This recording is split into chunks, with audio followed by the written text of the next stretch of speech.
Hey everyone, my name is Dr. Dolores Tarver. I'm a licensed psychologist here in Georgia, coming to you with a mental health moment.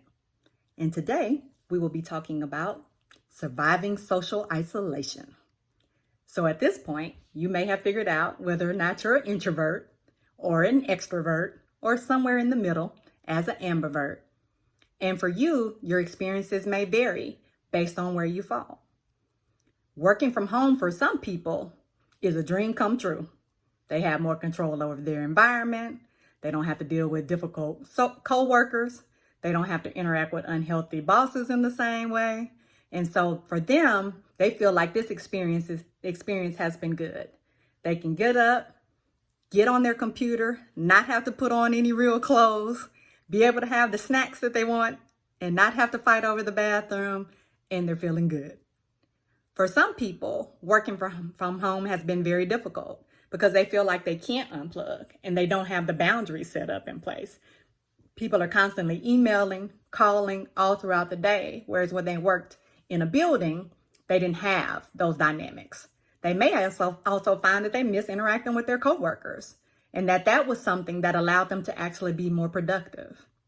At home, we may be struggling with managing the house because now we have more than one adult who may be managing the environment at the same time and multiple people competing for the same spaces. So one of the complaints I hear is that families are having difficulty trying to figure out how to use a space, who's managing the space, and how they can interact in an effective way as a family. Some people who are extroverted may want that time and attention with family and they think you're free. They come into a room and you're on a computer. They're like, hey, look at what I see on Facebook. Look at what I see on Instagram. And you're in the middle of trying to get something done. Other people say they feel like they're so disconnected when they're at home because they're working or they're taking classes that they feel like they're not able to connect with their family and they feel guilty about it. And then we're trying to navigate, when do people eat? How do we take breaks?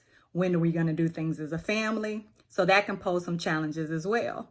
And then we're also maybe possibly feeling a little bit of guilt because we can't interact with other people who may be going through things that we would usually be there for because we're having to be at home. Now, regardless of whatever your situation may be, you're probably starting to realize not interacting with people is causing me some kind of distress. Now, possibly it may be just simply the distress of, because I can't interact with other people, I feel like I'm interacting with the same people and I'm getting frustrated with them, whereas stuff would usually not bother me because I have an opportunity to have an outlet outside of home. Now, don't get me wrong. Simply being isolated from people doesn't mean that you're lonely, doesn't mean that you're necessarily going to get depressed. For some people, isolation serves as a place of comfort and peace for them because interacting with people is anxiety provoking. They find that they don't recognize social cues very well. They find they feel awkward in situations. And so it causes them more stress to interact. And some people just have had really negative experiences with others. And so they don't trust people and they don't feel comfortable being around people. So being away from people actually is a safe space for them. But for other people, being isolated may feel like you're not as creative. Your motivation is not the same. Your appetite has changed. You may be eating a lot more, or you may not be eating as much because you're working so much you forget to eat. You may also notice more irritability or sadness. And then frankly, you may just simply feel like you're disconnected from the rest of the world, that you're missing out on something, that this time is just going to be a gap in your mind of what happened to 2020. Regardless of where you fall on this, there are some things that you can be able to do to stay connected to others while we're in this period of being able to shelter in our homes. So, of course, everybody is trying to do something to keep us engaged, and I am here for all of it. So Netflix has Netflix Party. You can get on there and watch movies and TV series together as a family. You can get in a group chat and discuss different things in the news, in movies, in culture. You can also go on bike rides. You just need to make sure you keep that 6 feet distance. So maybe a couple of people, 2 or 3 people, go on a bike ride, keep your distance. You're still able to do that. Get out and get that good vitamin D. You definitely can go on walks and do other exercises through apps or Facebook Live has a lot of opportunities. A lot of our athletic people are getting on, putting programs up for us to get up and do. They have set times to start and end. So it's just like you're going to the gym to work out for those of you that are unable to access the gym right now. You also may be able to just make a list of people that you want to call, right? Sometimes we get so busy in our lives that we forget to call people. Oh, I was thinking about you, but I never did make that call. Well, write down that list. Here's an opportunity for you to be able to call all those people and check on them. You can text them and say, hey, when are you free for us to have a phone conversation? They'll get back to you with a day and time. You can set that on your schedule, call them and check in. And a lot of times, because of our technology, we're able to see people when we're talking to them. So that makes the interactions even better. Same way you can go have coffee or tea or have a drink with people via Zoom or other video conferencing measures. So you're able to still have that interaction with people, especially if you had standing social interactions with people, lunch with the girls, Friday night with the boys. You can still do those things via these video conferences or via your cell phones, depending on what kind of apps you have available to you.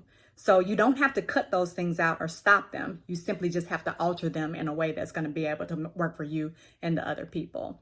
One of the other things that I think that helps with people during isolation is to do something productive, something that gives you some meaning and purpose, that also can fuel creativity. So a lot of our food banks in our schools and other organizations are working hard to try to get resources to people who are underemployed right now or unemployed right now, or who would otherwise not have resources. So you may be able to get some canned goods, some non-perishables together to be able to drop off somewhere, to be able to help someone. I'm also seeing a lot of people do some fundraising efforts for our hairstylists, our barbers, our nail salon people who aren't able to work during this time, our restaurants that are closed, who are just doing things to either donate or raise funds for those organizations. So that's another opportunity to get connected. You can have a Facebook Live party and just have donations. GoFundMes are out there to be able to support. Just be careful when you're doing those GoFundMes, because we want to make sure they're actually going to the people in need and not just an opportunity for someone to be running a scam. That's something that happens during this time, and that breeds a lot of fear from people and makes them want to withdraw and not get out and be protective. But we can be safe and still interact in these ways. You just want to make sure that the platform you're using is safe, that it keeps all your information safe, and that you're making sure that those funds are actually going to where they need to be designated. One of my favorite things that I saw was having a spring cleaning party. So we all know that we have some rooms or some items in our homes that could use a little cleaning. This is a good opportunity to go through those closets and pull out the stuff that I know you think you're going to wear, but it's been 10 years and you haven't worn it yet. So we're just going to go ahead and let that go, okay? So you can donate items to people, because there are going to be a lot of people that have needs after this is over. And one of those needs definitely could be clothing, shoes, bedding, all the stuff that we tend to hoard that could be going somewhere else. You also could just have a fashion show party via one of the social media platforms where you all get together, try on different things, or put pieces together to make different wardrobes, or talk about ways to save money and have additional resources available to you over the next several months. So you can connect in various ways during this time. You just have to be a little bit creative. And one of the things about connecting to people is it makes us more creative. They hold us accountable, if you will, to being our best selves. So some of those options could work, but there's also other resources out there. So just keep looking, because I know you guys are scrolling more on social media during this time. So see what things work for you, write them down and implement them. All right? Be encouraged.